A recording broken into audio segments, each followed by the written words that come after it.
Before we jump into today's episode, I wanted to let you know that there is a masterclass coming up very soon. Head over to donnaeade.com/5 power pillars. The 5 power pillars of podcasting masterclass is coming very soon.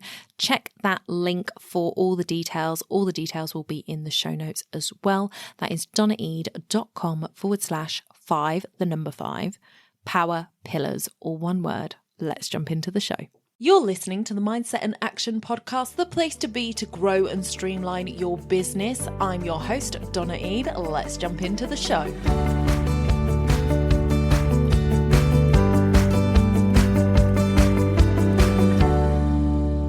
Welcome back to the podcast, everybody, for another mini Mindset Monday with a guest. This week I have with me Diane Watson of She Can Prosper. Diane, welcome to the podcast. Nice to meet you. And yes, lovely to be here. So on Thursday, we will be talking about financial wellness. We're going to be talking about what you can do to kickstart your financial good habits. So do come back for that one. But before we get there, Diane, give people a brief overview of what it is that you do in your work. Okay. So I'm a financial advisor. It's a second career for me. I went back to work when the children went to school, and I've been running my own business for almost 31 years. And I also have a passion, which is to encourage women to be more financially aware and well. So I run events. I have a business called She Can Prosper. I run events. I do talks. I've been on quite a lot of podcasts. And I completed a book last year, which has done really, really well. And it's all about saying to women, come on, this is what you need to understand, take some action. It's a rallying cry, really. And we have a lot of women who have done so. And for that, I'm really grateful. Yeah. And more to come, I am sure, because it's only just over a year old, the book. Amazing.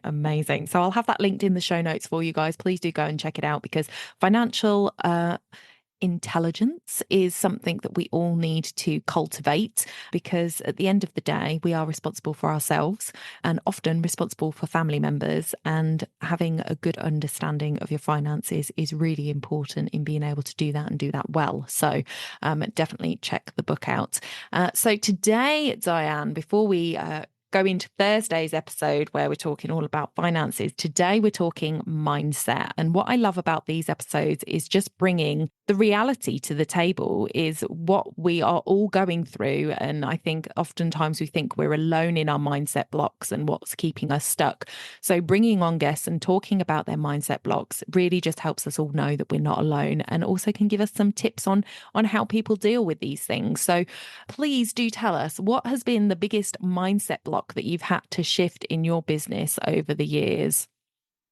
I think imposter syndrome, not feeling good enough, questioning my success. I've always had issues. I think people find this quite strange because I have been successful in my career, but had issues around my self-esteem, around am I good enough? I work in a very, very male environment. I've always worked in male environments, and that's been quite challenging. And, I think being a successful woman in a very male business comes with its challenges. And sometimes I've even questioned how have I actually achieved this? Am I actually worthy? Have I actually done this? Have I just been lucky? That's one of the thoughts that I've often had. Have I just been lucky? Or is there more to it than that? And that's those kind of thoughts have always swirled around in my mind.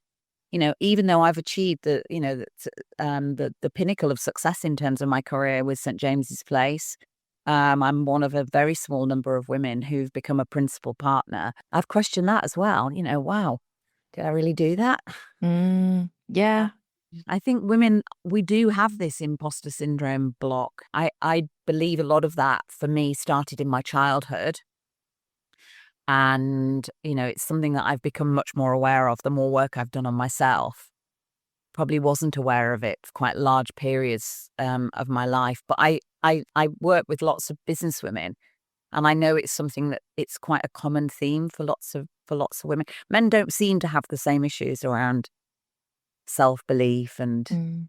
and self-esteem. But it doesn't matter how successful you are as a woman, you can still have that imposter syndrome kind of nagging at the back of your mind.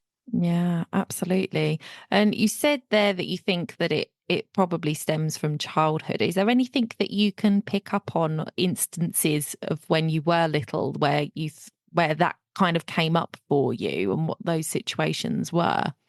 Well, I think my mother was quite authoritative. I mean, my mother's still alive. She won't be listening to this podcast. But my mother was quite controlling. And I was and still am, but was a massive people pleaser. So anything to please and to do what was expected. And I think that chips away at your self-belief and your self-confidence.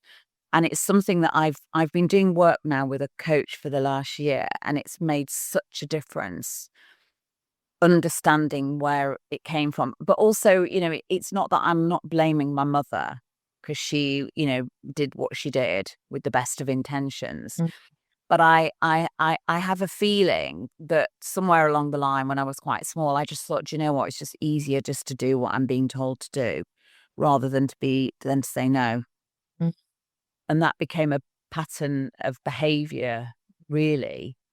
And I think if you are of that mindset, to then break out and be bold, because, when I set up my own business in 1994, there were hardly any women who were running their own businesses. It was a very, very brave thing to do. Mm.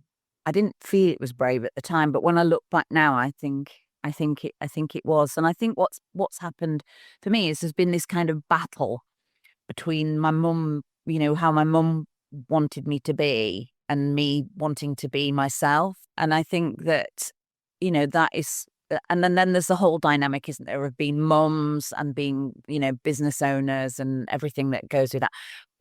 I do feel it is slightly different if you're a man. I think men have got naturally have got bigger egos than women. Yeah, yeah, I agree. And wouldn't have any thoughts about why they should have become a principal partner, for example.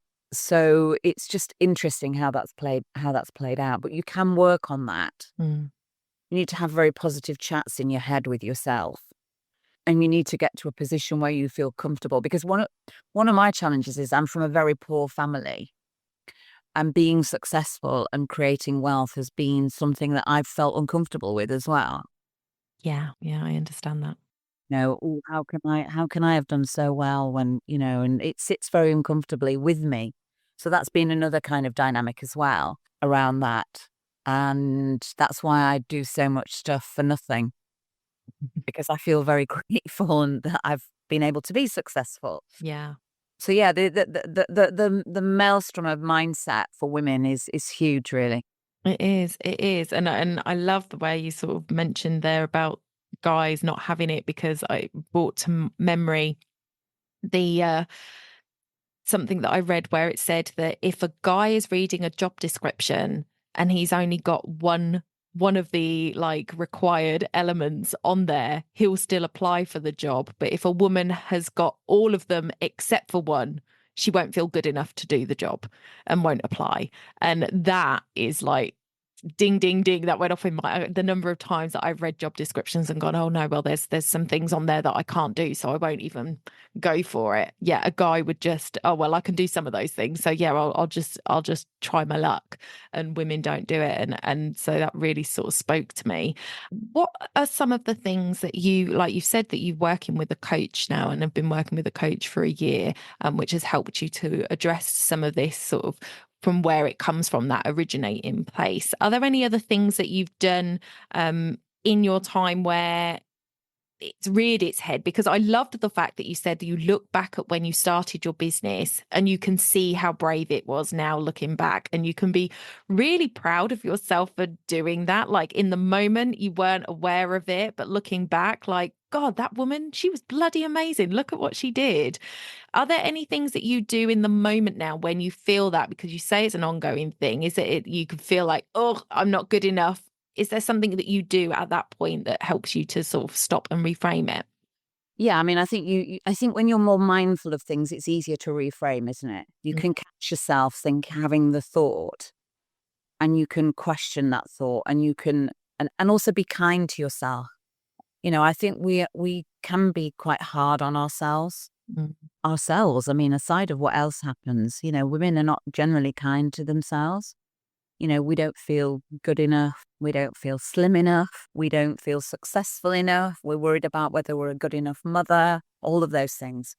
yeah, Or I think the more work you do, the more mindful you are of when it starts, and then you can stop yourself and analyze that. I mean, I'll be very happy to share this. I've just had a diagnosis of being neurodivergent. Can you oh believe it? wow. At the age of almost 66. And it's only because my friend has been living with me for 2 months, and she said, "Look, I just need to tell you something. I I mean, I've known you a very long time, but living with you, I can see the stuff going on." And that has been revelatory to me. And what the clinical psychiatrist said is the reason you are successful is because you are neurodiverse. Don't see it as a handicap. Mm, But it's been very interesting and I'm reading a lot and I'm listening to a lot of stuff at how that plays out and how yeah, that's played out in my career as well. So I'm a massive believer in educate yourself. I'm like a sponge. I want to absorb. I'm listening to a podcast at the minute called Scattered Minds by Gabor Mate, which is all about neurodivergence in families and what triggers it. And mine goes back to my childhood, really. That's the thing. But I like to learn. I'm very open-minded, and I'm very interested and very curious. I'm not a person who says, "No, I'm not, that's not for me." If someone says, "I think you need to go and get and then I'm off and I'm doing it." I'm very open-minded. And I think that's one of the things that, when I look back on my career, I've always been very growth orientated. My mindset is very open. My world that I operate in has changed tremendously in the 31 years I've been practicing. But you have to just be open-minded and move with it rather than say, "I don't want to do it that way. That's not the way I want to be." And those people that are open-minded, and I work with lots of people over such a long time, are the people who do fare the best. yeah, I love that. Thank you so much for sharing. I think that's a really important one. Imposter syndrome does come up a lot when I ask this question because I do interview a lot of women. So it is one that sort of sits there at the top. And it's really interesting to see the different ways that people have coped and understood it over the years. So I really appreciate you sharing. Where can people connect with you if they'd like to reach out? So they can connect on shecanprosper.com. They can connect with me personally. I'm on LinkedIn, Diane Watson, through St. James's Place, but I'm there in my own right. So I've got all of the social media, Instagram, Facebook. LinkedIn is the one I use mainly for work. We put a lot of stuff out all the time. We've got a newsletter that goes out every week. We've got lots of people that subscribe to that. There's always things that are very topical. There's lots of things happening. So that's the best place for people to connect with me. Brilliant. We'll have all of those linked in the show notes for you guys. Please do go and check that out and make sure that you come back on Thursday for our full episode where we are talking all about things like critical illness and things like that with regard to our financial wellness. Thank you so much for your time today, Diane. Thank you. It's been a pleasure. Join us on Thursday, guys, for another episode. I'll see you then. Bye for now.